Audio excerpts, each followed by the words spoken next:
সামনেই সরস্বতী পুজো, আর সেই সরস্বতী পুজোকে ঘিরেই কুমারটুলিতে চলছে জোর কদমে প্রস্তুতি এবং ব্যস্ততা দেখা যাচ্ছে কুমারটুলিতে। নমস্কার, আপনারা দেখছেন ডিজিটাল বাংলা, আমি আপনাদের সাথে সিয়া সরকার। ইতিমধ্যে শয়ে শয়ে কিন্তু কাঠামো ছোট থেকে বড় তৈরি হয়ে গেছে এবং তার পাশাপাশি সেখানে কিন্তু মাটির প্রলেপ কিন্তু পড়ে গিয়েছে।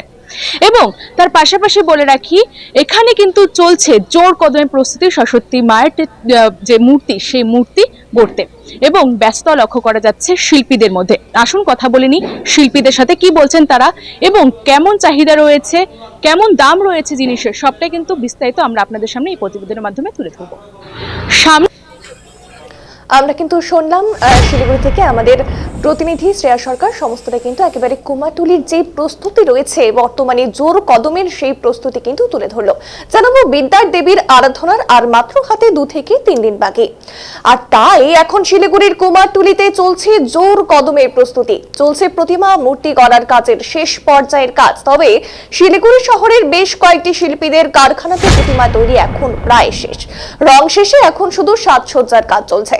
আগামী 2রা ফেব্রুয়ারি সরস্বতী পুজো, আর তার জন্য এখন শেষ পর্যায়ের কাজ চলছে। তবে প্রত্যেকবারের মতো এবারও মৃৎশিল্পীদের কপালে চিন্তার ভাঁজ, কেননা একদিকে বেড়েছে কাঁচামালের দাম, তো অপরদিকে কমেছে বড় মূর্তির চাহিদা, যার ফলে ছোট মূর্তি বিক্রি বেশি বাড়ায় লাভ আসছে না তেমন। পাশাপাশি অনেক সময় দেখা যাচ্ছে বড় মূর্তি 2-1টা বানালেও সেই মূর্তি আর বিক্রি হচ্ছে না দিন শেষে, এতে ক্ষতির মুখ দেখতে হচ্ছে কুমারটুলির মৃৎশিল্পীদের।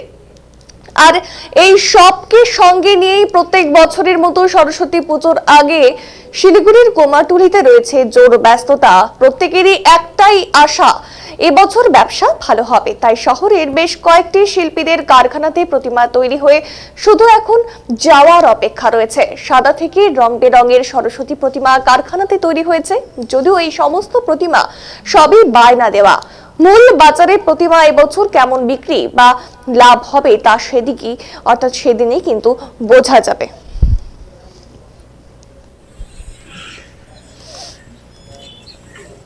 তো আছে জিনিসের দাম তো বাড়ছে, সেই হিসেবে ঠাকুরের দাম বাড়েনি। কতটা মানে অর্ডার কেমন এসেছে এবার কাস্টমার খুবই কম। মানে সরস্বতী পুজো মানেই তো মানে স্কুল কলেজ বড় বড় বিদ্যালয়গুলিতে তো তেমন কিছু, স্কুল কলেজ তো কিছু কিছু আসে, তো এখনো তেমন দেখা যাচ্ছে না। মানে কোন মূর্তির বেশি চাহিদা, ছোট না বড়? ছোটগুলোই, মিডিয়াম ছোটগুলো, তেমন খুব একটা বড় চলে না। কতটা মানে কতগুলো বানানো হলো? 40-45টা তো আশা করে বানাতে হয়, এখন কি হবে এটা পরে দেখা যাবে। শিলিগুড়ির মধ্যে বিক্রি হয় নাকি বাইরেও যায়? বাইরে পাহাড়ে যাচ্ছে। হ্যাঁ, সেখানে এখনো তো তেমন কাস্টমার আসেনি। পাহাড়েও কি বড় বেশি চাহিদা নাকি ছোট? এই এমন সাইজের গুলো, ছোটও যায়। আপনার নাম? উদয় দাস। ব্যস্ততা তো এখন কাজের টাইম, ঠান্ডা, আর ঠান্ডায় কাজ করা কঠিন, সকালে কাজ করা কঠিন। এখন এই জিনিসের দাম তো বাড়তেই আছে, জিনিসের দাম তো কোনোটাই বাদ নাই। হ্যাঁ, সব জিনিসের দামই বেশি। চাহিদা বেশি, বড় না ছোট? মূর্তি চাহিদা মানে শিলিগুড়ির বাজারটা মানে সবাই আশা করে পরে কেনার। হ্যাঁ, সবাই আমাদের ওই সরস্বতী কাজে তেমন ইনকাম নাই, খাওয়ার পয়সায় চলা কঠিন। আর সরস্বতী পূজার মতো কলেজ বড় বড় না ওগুলো বাদ দিয়ে দিছে, এখন আর কলেজে বড় পূজা করে না, কম পয়সায় পূজা করে। এইসব ঠাকুর নিয়ে যায় কম পয়সা দিয়ে, বেশি পয়সা দিয়ে ঠাকুর নেয় না, আগের মতো নাই। ওই পূজার দিন আসে, পূজার আগের দিন আসে। হ্যাঁ, এই তো ওই শিলিগুড়ির বাজারটা নষ্ট হয়ে গেছে, ওই জন্য আমরা তেমন ঠাকুর বানাই না। হ্যাঁ, সেরকম না ওগুলো অর্ডার হয় না, ওই আগের দিন আসবে, এরা আগের দিনই নেয় এরা।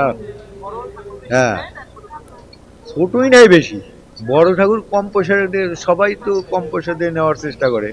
ওই জন্য আমাদের এখন ওই রকম ঠাকুর বানাতে ইচ্ছা করে না আর কি।